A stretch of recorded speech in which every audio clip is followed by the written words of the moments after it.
அஸ்ஸலாமு அலைக்கும் வரஹ்மத்துல்லாஹி வபரகாத்துஹு. அன்பார்ந்த அனைத்து உறவுகளுக்கும் இனிய இரவு வணக்கம். என்னப்பா, நேற்று மியூசிக்கலுக்கு போன பலரும் கைது செய்யப்பட்டு நாடு கடத்தப்பட இருக்கின்றார்களாமே, உண்மையா?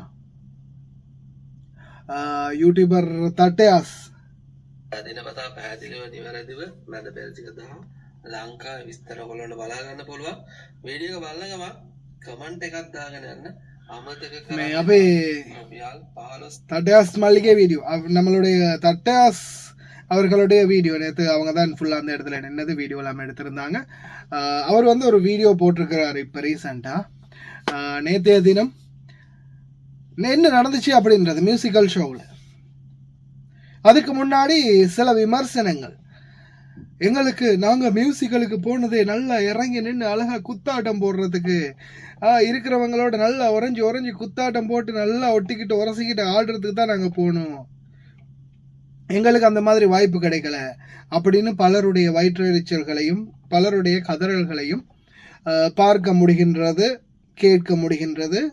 ஓகே, நானும் அந்த advertisement போட்டதால் we are really sorry. அந்த மாதிரியான ஒரு வாய்ப்பு உங்களுக்கு கிடைக்காததுக்கு. ஏன்னா ஒட்டிக்கிட்டு உறைஞ்சிக்கிட்டு அவன் பொண்டாட்டி இவன் இடிச்சுக்கிட்டு, இவன் பொண்டாட்டி அவன் இடிச்சுக்கிட்டு, மாறி மாறி பிரச்சனை பண்ணிக்கிட்டு, கதிரைங்களை இழுத்து மேசைங்களை இழுத்து அது மேலே இதை எரிஞ்சு இது மேலே அதை எரிஞ்சு குடிச்சுக்கிட்டு வந்து அராஜகம் பண்ணி அட்டகாசம் பண்ணுறதுக்கு இந்த முறை யாருக்கும் சான்ஸ் கிடைக்கல. அதனால் we are really sorry. போன இடத்துல உட்கார்ந்த இடத்துல இருந்தே மியூசிக்கல் ஷோவை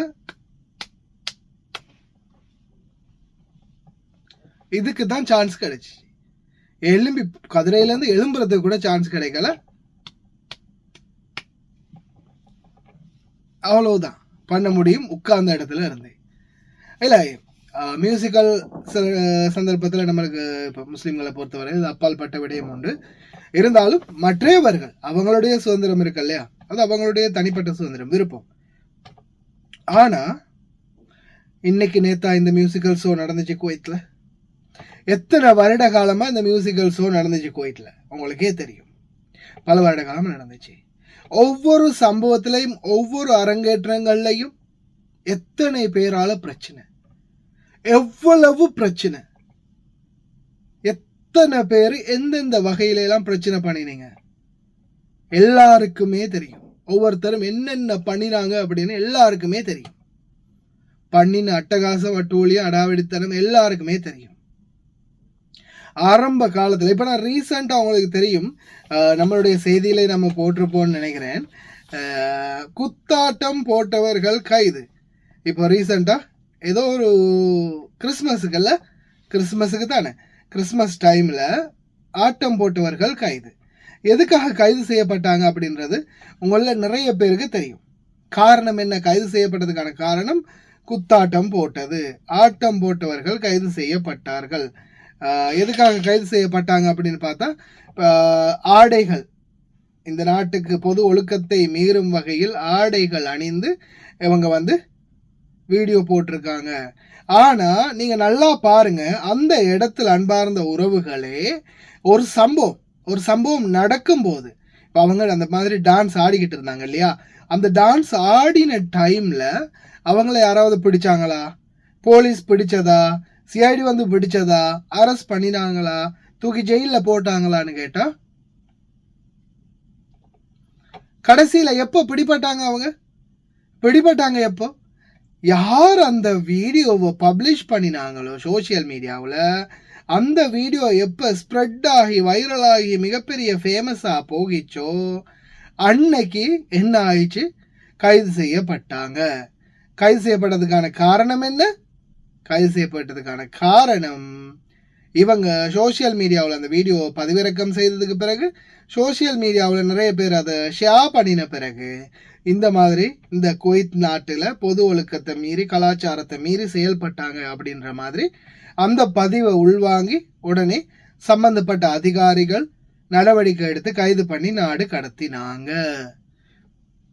இதே அந்த சந்தர்ப்பத்தில் இந்த சாரி உடுத்த ஆடின நபர் வீடியோ போடாமலோ இல்லை அந்த அவரில் போட்டது வேறவங்க போட்டாங்க தானே, அப்படி யாருமே அந்த வீடியோவை போடாம இந்த மாதிரி ஒரு சம்பவம் நடந்தது அந்த அந்த கம்யூனிட்டிக்குள்ள அந்த சந்தர்ப்பத்தில் யார் யார் இருந்தாங்களோ அவங்கள தவிர வேற யாருக்கும் தெரியாத பட்சத்தில் இவங்க கைது செய்யப்பட்டிருப்பாங்களா, இவங்களை பிடிச்சி ஜெயிலில் போட்டிருப்பாங்களா, இவங்களுக்கு ஏதாவது பிரச்சனை வந்திருக்குமான்னு கேட்டால் சான்ஸே இல்லை.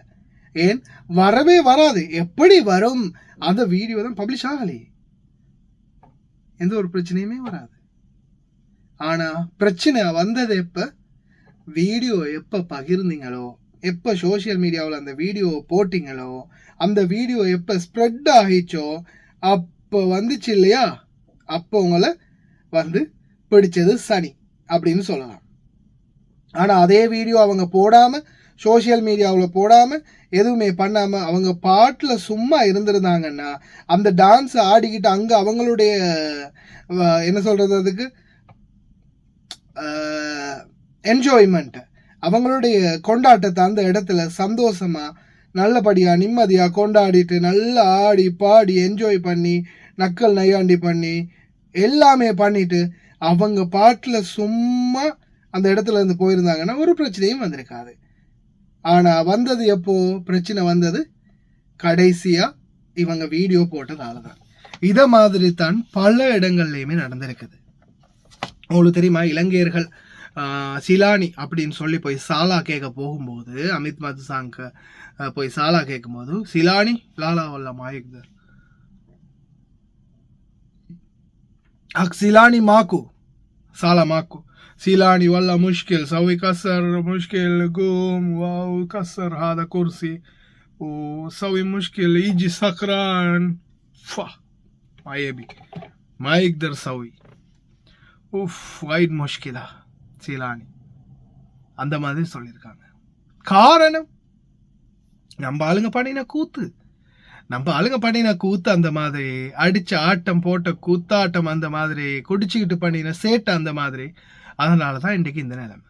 ஆனால் இப்போ என்ன பிரச்சனைன்னா, இந்த மாதிரி சேட்டையெல்லாம் செய்யாமல் ஒழுக்கமாக உட்காந்து கதிரையில் உட்கார்ந்த மாதிரியே நல்லா இப்படியா டான்ஸ் ஆடி நல்லா கதிரையில் உட்கார்ந்த மாதிரியே உங்களோட என்ஜாய்மெண்ட்டை நீங்கள் பண்ணிக்கலாம் அப்படின்னு சொன்னதால் பலருக்குமே வைத்தறிச்சல், பலருக்குமே எதிர்ப்பு, கோபம், செய்ய வழி இல்லை. எது எப்படியோ அவங்களுடைய மியூசிக்கை நல்லபடியாக நடத்தி முடிச்சுட்டு போயிட்டாங்க.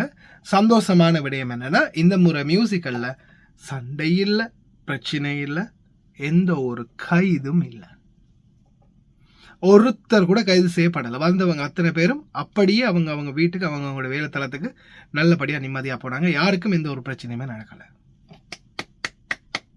முதல் முறையாக இலங்கையிடையே மியூசிக்கல் ப்ரோக்ராம் ஒன்றில் இப்படி அமைதி காத்து நல்லபடியாக ஒரு பிரச்சனையும் இல்லாமல், ஒரு சிஐடி ஒருத்தரை பிடிக்காமல், போலீஸ் வராமல் நல்லபடியாக முடிஞ்சு போயிருக்குது.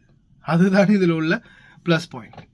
இல்லை அவன் பொண்டாட்டி இவன் அடிச்சுட்டு, இவன் பொண்டாட்டி அவன் அடிச்சுட்டு ஹான்னு பூந்து எலும்பி ஆடி கதிரையை தள்ளி அதை தள்ளி இதை தள்ளி அதை உடைச்சி இந்த மாதிரி பிரச்சனை பண்ணியிருந்தா நிச்சயமாக நேற்றைய தினம் பலரும் பேக்கப் பண்ணப்பட்டிருக்கலாம்.